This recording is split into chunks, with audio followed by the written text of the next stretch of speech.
Hey guys, what's going on? My name is Danny Chan from Connectio and UpViral, and in today's video I am going to show you how to use Connect Automate alongside your Facebook campaigns to hopefully decrease your rising ad costs as well as increase your social proof within your campaigns.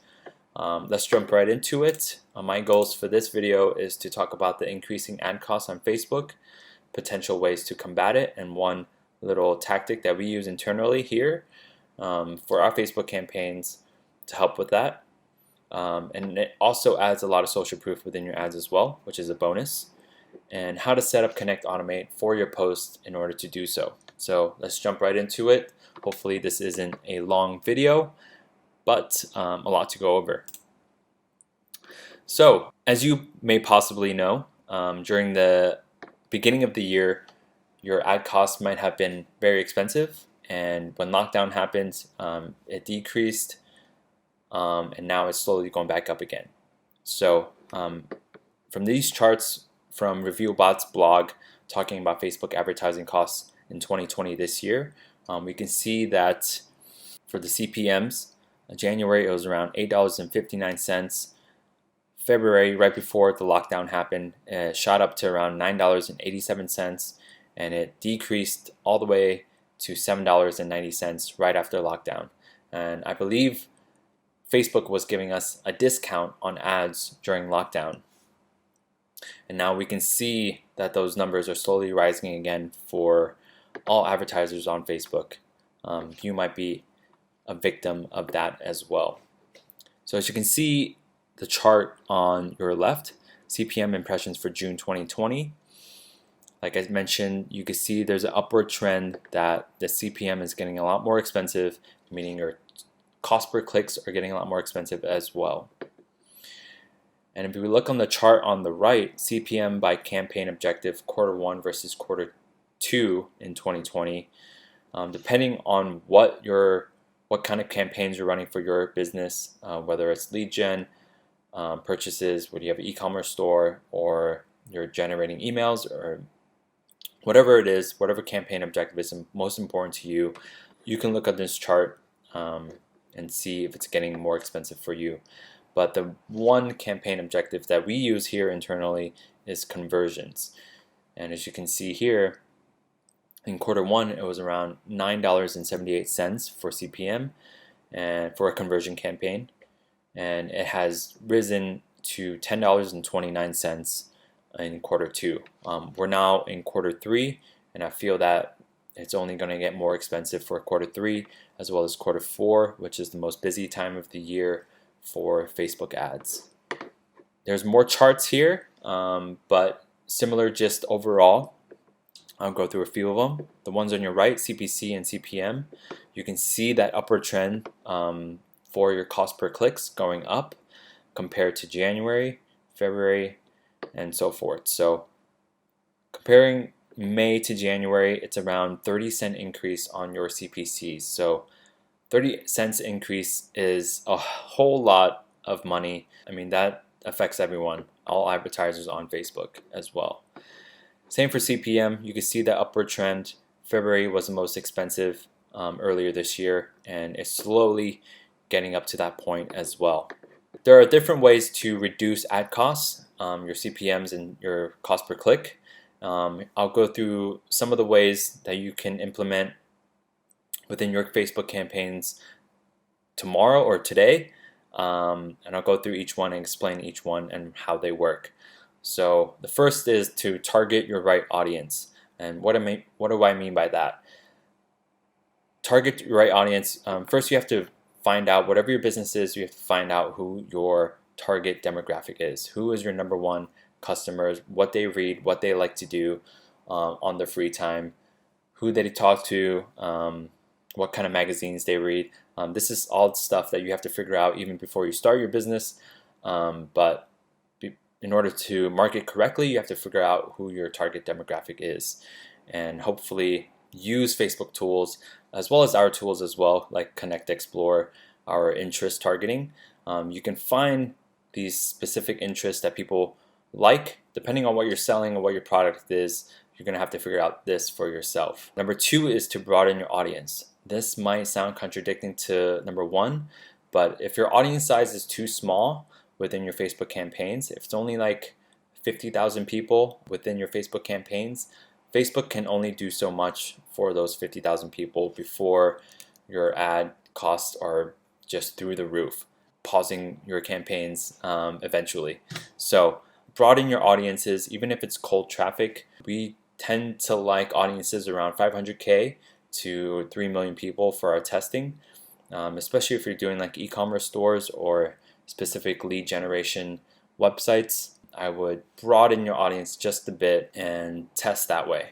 Another audience trick is to create lookalike audiences.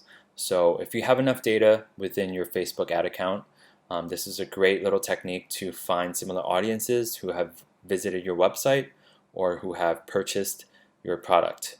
So you can create lookalike audiences for website visitors, people who have added to cart, people who have purchased your product. So you can create lookalike audiences for everything, but you want to make sure that you install your pixel correctly, so you're feeding the correct data to your Facebook ad account and optimizing correctly within your Facebook pixel. So that's the number one trick. Install your Facebook pixel correctly. Number four is to improve your ad relevance score, and there are scores within Facebook's metrics and backend to determine what your ad relevance score is. And there's a column within your Facebook ads manager to see that. I believe if you customize your columns, you can see that your ad relevance score. What do they mean by ad relevance score? You want to make sure that you're showing the right ad to the right people, to the right demographic. If you're selling high heels and you're showing your ad to men, then obviously that there's no relevancy for your ad to be shown to this demographic. So you want to make sure you are choosing your right demographic, you're choosing the right interests, you're choosing the right gender within your Facebook campaigns, and making sure that you're showing the ad to the right people. If you're not showing your ad to the right people, no one's going to click on it, and it's just Facebook is just going to spend your money within that campaign showing your ad to no one. So obviously you want to test your ads, you want to try different placements on Facebook, you want to test video ads, photo ads, carousel ads, the whole gambit. Facebook has a lot of different style ads and placements, and that's one thing you should be testing regardless. Control your budget is another good tip as well. If you go too hot out of the gate with really high budgets, like $1,000 a day on your cold audience campaigns with small audiences, then your budget will just be depleted and your ad will be shown to not a whole lot of people. So that's why it's important to broaden your audience and make sure that budget correlates within that audience size as well. So something to think about for sure. Another part is what happens after a user clicks on your ad. What's their experience like after they click on your ad? So you want to think about all of these things, how fast your landing page is loading for them, and that definitely affects bounce rate and CTR and user experience on the back end. So if your website loads too slowly, they're just going to click out of your ad and move on to something else. Another important aspect, and one that I want to drive in most, is to increase engagement within your ads and your campaigns. Facebook and Instagram are social platforms, meaning that people are there to engage, to like, to comment, and to share posts and ideas and so forth. So this is what these platforms are made for. So if your campaigns and your ads aren't made specifically to drive engagement and social proof and all these little things that will ultimately decrease your traffic costs, then your ad probably won't perform well. So it's very important to increase your engagement within your ads and your campaigns. And that leads me to that one tactic that we use internally here, which is running a post-engagement campaign alongside your other higher objective campaigns. What do I mean by that? Since hopefully as your business, utilizing Facebook as a tool, you are posting a lot of posts within your Facebook page. And we post a lot on our pages, so we use all of these posts that we post on our Facebook page as ads within our higher objective campaigns, such as purchase campaigns, purchase or lead gen campaigns, whatever your business is. We run Facebook's post engagement campaigns with very small budgets because the post engagements are very cheap. So we run it with very small budgets with our high budget objective campaigns. And I'm going to show you some examples in just a minute. And the reason for this is that Facebook, these specific campaigns on Facebook, they find people who are most likely to engage with your ad, who are most likely to like and share and click and comment on your ad. And that's the whole point of these post-engagement campaigns. You're not going to get a whole lot of purchases from there. You're rarely going to get a whole lot of signups and purchases on your website from these campaigns. So just keep that in mind. We want to use this synergistically with our other campaigns to help drive down the ad costs and drive that social proof up so we get more customers and more sales through the door. And one way we use this is by using Connect-Automate, which is our internal tool that's available to you. And that just automates everything. It automatically boosts the posts that are performing well, that are driving the most, that has the most engagement. And we use these posts as ads in our actual campaigns. So here's a look inside our Facebook ads dashboards. These are just screenshots because our Facebook ads dashboards, there's a lot going on in there. But as you can see here, we have an active PPE campaign here at small budgets.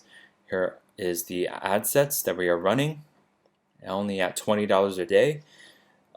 We have high budget campaigns, but for you, you might just want to stick to $5 a day campaigns for potentially 7 to 10 days.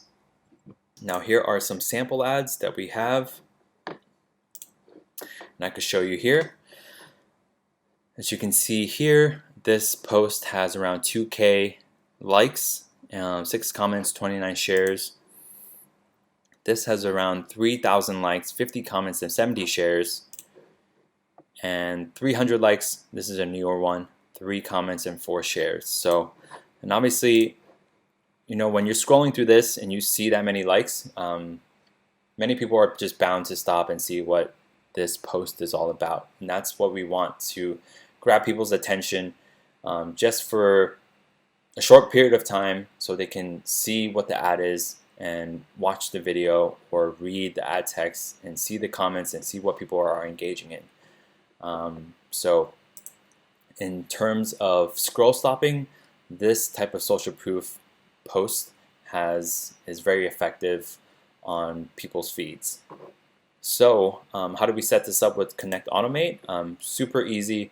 It's just 4 simple steps to do on Connect-Automate. You just have to connect your Facebook page and just a few clicks and you're done. So I'm going to show you how to do that here. So if you're in Connect-Automate, you'll see this first. You just select your page name, post type. We recommend videos for this type of post engagement campaigns. If you're not using video ads already, you're missing out. Please use video ads. You can create lookalikes with video views and so forth. So video ads are very important and very powerful when it comes to Facebook ads. So you can choose the filter. So here I have it in this example right here. I have, if I get more than 5 post likes and more than 3 comments on the post, it'll automatically boost the post for me. So you can add different rules and filters here if you want. You can play around with it, whatever your business is and however much engagement you think your business or your post will get. Step number 2 is campaign settings. Choose the right ad account that you want to use it with. Write a campaign name here. I just using PPE post example. Campaign objective is post engagement, and the budget, like I said earlier, just small budgets is totally fine. Just $5 to $10 a day for your business is totally fine. Include the pixel, and next, step 3 is the ad sets. I recommend running the ad anywhere from 5 to 10 days. You can run it longer if you want, depending on how much engagement you want. But Facebook will feed you a lot of engagement right off the bat, so you don't have to run it for that long. So small budgets of $5 a day for 7 days is not a whole lot to spend, especially if it's coinciding with your higher budget campaigns. So just fill all of this in, put your target audience in, and optimization goal for post engagement. Next step is step 4, which is the easiest. Just put the rule name, any name is fine, and then just click submit and you're done. So hopefully in this video you have learned you can use this tactic for yourself to ultimately drive a lot of social proof within your Facebook campaigns and use that post ID within your Facebook campaigns. At the same time, decrease your traffic costs so you're getting more clicks through the door, and hopefully that means a lot more business and more sales for you. So if you like this video, if you want more content like this, please like and subscribe. Yeah, I'll see you guys later.